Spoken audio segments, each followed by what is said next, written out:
Iran Iraq যুদ্ধের সময় ছিলেন সম্মুখ যোদ্ধা। অস্ত্র চালানোর পাশাপাশি নিজেদের আহত সেনাদের চিকিৎসা সেবাও দিয়েছেন।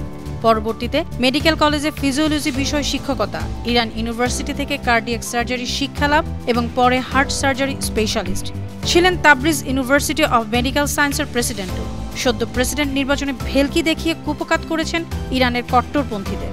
হাসপাতালের অপারেশন থিয়েটার ছেড়ে এখন বসছেন ইরানের মসনদে। তিনি আর কেউ নন, সাবেক প্রেসিডেন্ট মোহাম্মদ খাতামি ও হাসান রুহানির উত্তরসূরি হিসেবে পরিচিত ডাক্তার মাসুদ পেজেশকিয়ান। ইরানের উত্তর পশ্চিমাঞ্চলে মাহাবাদে 1954 সালের 29 সেপ্টেম্বর জন্ম মাসুদের। তার বাবা একজন আজারবাইজানি বা আজেরি এবং মা কুর্দিশ। মাসুদ আজেরি ভাষায় কথা বলেন এবং দীর্ঘ সময় ধরে ইরানের বিশাল সংখ্যালঘু জাতিগোষ্ঠীর জন্য কাজ করেছেন। 1994 সালে এক গাড়ি দুর্ঘটনায় স্ত্রী ডাক্তার ফাতেমা মাজেদি ও এক কন্যাকে হারান মাসুদ পেজেশকিয়ান। এরপর আর বিয়ের পিঁড়িতে বসা হয়নি। 2 ছেলে ও 1 মেয়েকে মানুষ করেছেন ইরানের এই নির্বাচিত প্রেসিডেন্ট। 1997 সালে সংস্কারবাদী সাবেক প্রেসিডেন্ট মোহাম্মদ খাতামি সরকারের সময় উপস্বাস্থ্যমন্ত্রী হিসেবে রাজনীতিতে প্রবেশ করেন। 2001 থেকে 2005 সাল পর্যন্ত 4 বছর সামলিয়েছেন স্বাস্থ্যমন্ত্রীর দায়িত্ব। 2006 সালে তাবরিজ থেকে আইন প্রণেতা হিসেবে নির্বাচিত হন মাসুদ।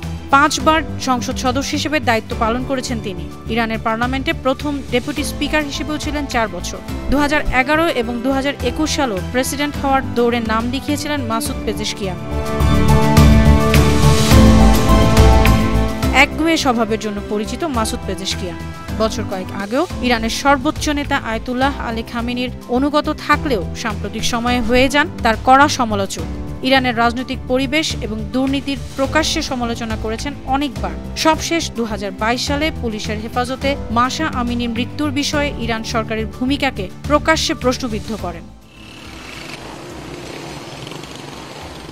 প্রথম দিকে পশ্চিমাদের কড়া সমালোচক হিসেবে পরিচিত ছিলেন মাসুদ পেজেশকিয়ান।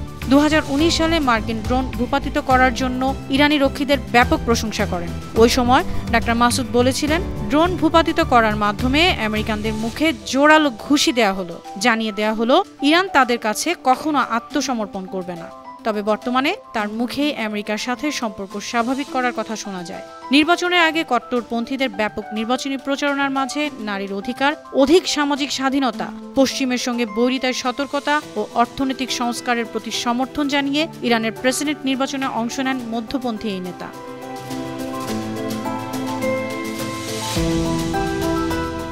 গত 19 মে হেলিকপ্টার দুর্ঘটনায় প্রাণ হারান ইরানের প্রেসিডেন্ট ইব্রাহিম রাইসি। সেই থেকে এতদিন অন্তর্বর্তী প্রেসিডেন্ট হিসেবে দায়িত্ব পালন করেছেন মোহাম্মদ মোখবর।